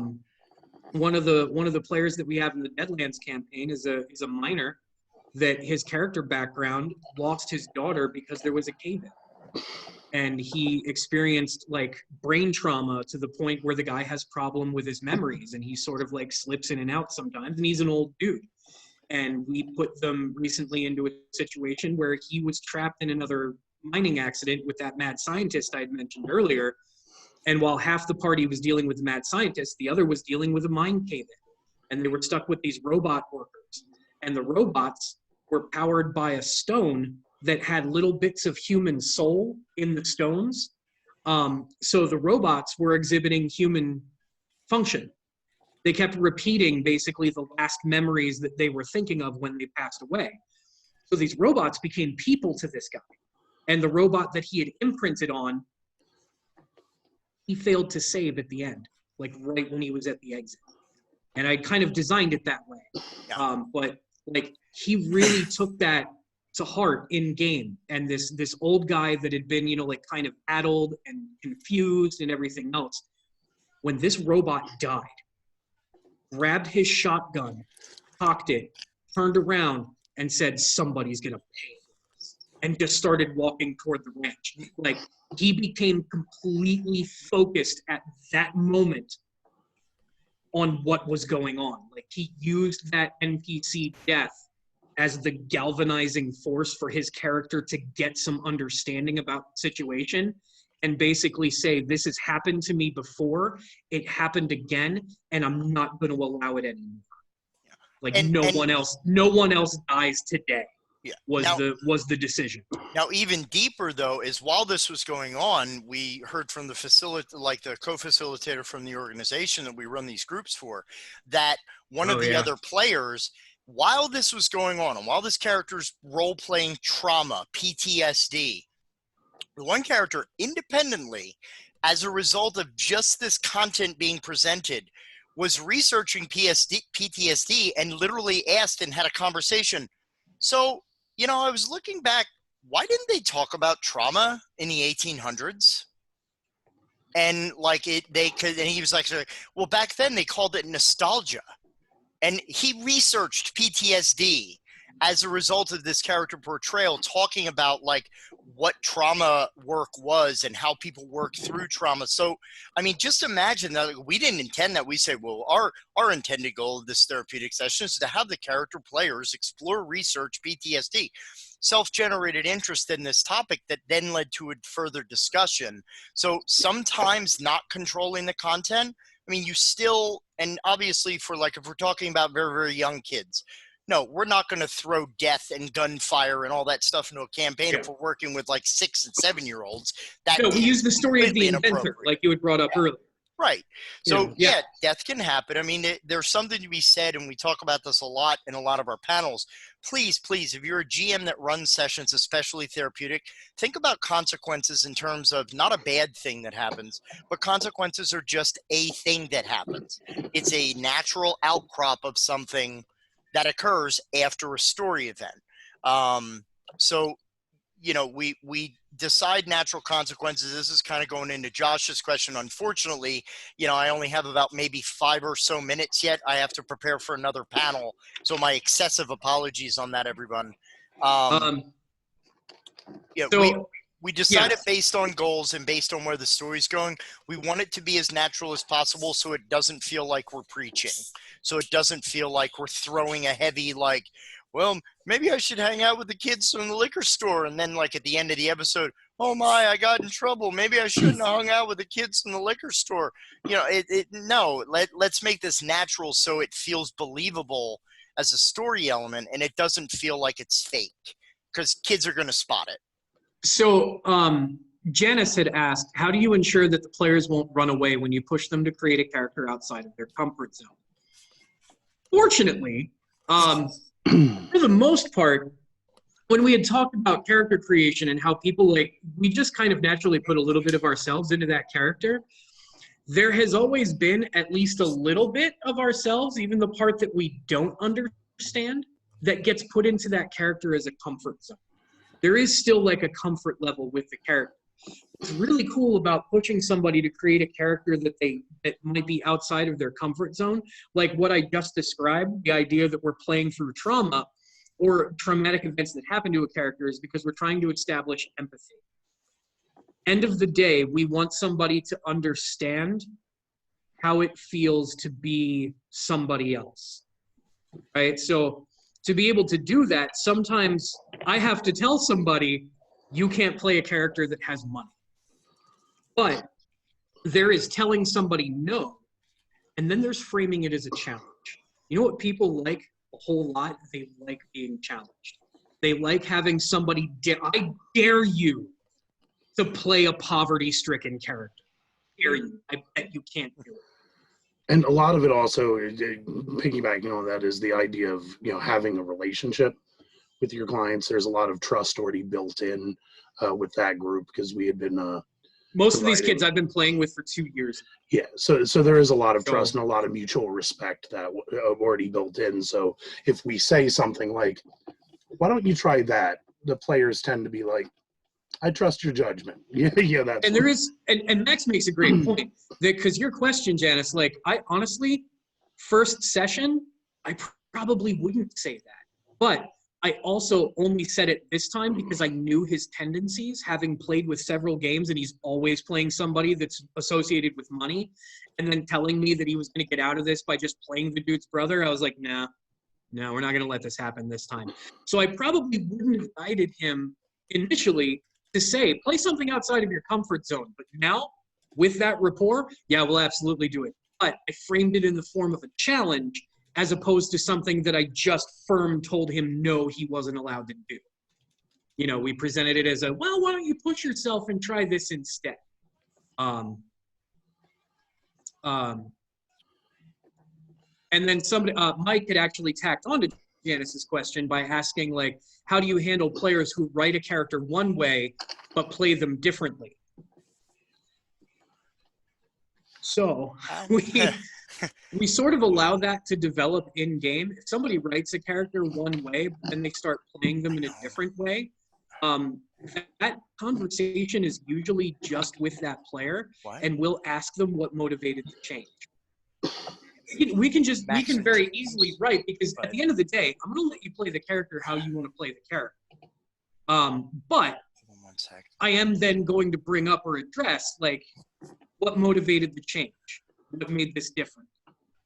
What did you, when you got to the table, what did you see going on that you decided, like, no, I'm going to play it this way instead?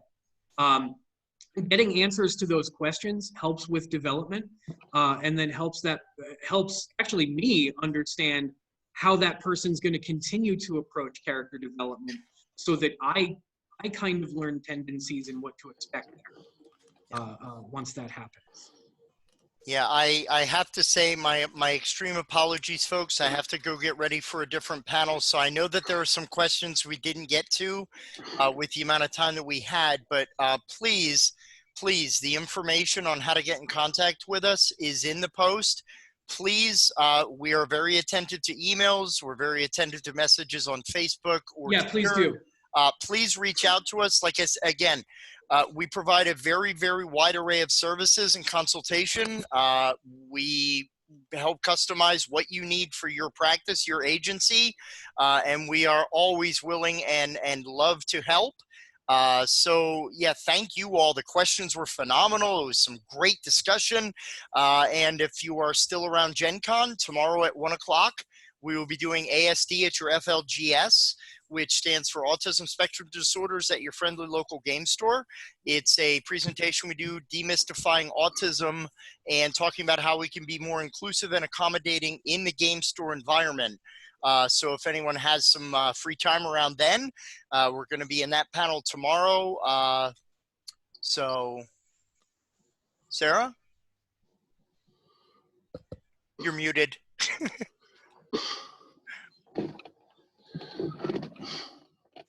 At 1? 1 p.m. Yep. 1 o'clock Eastern Standard Time. Yes. Yeah.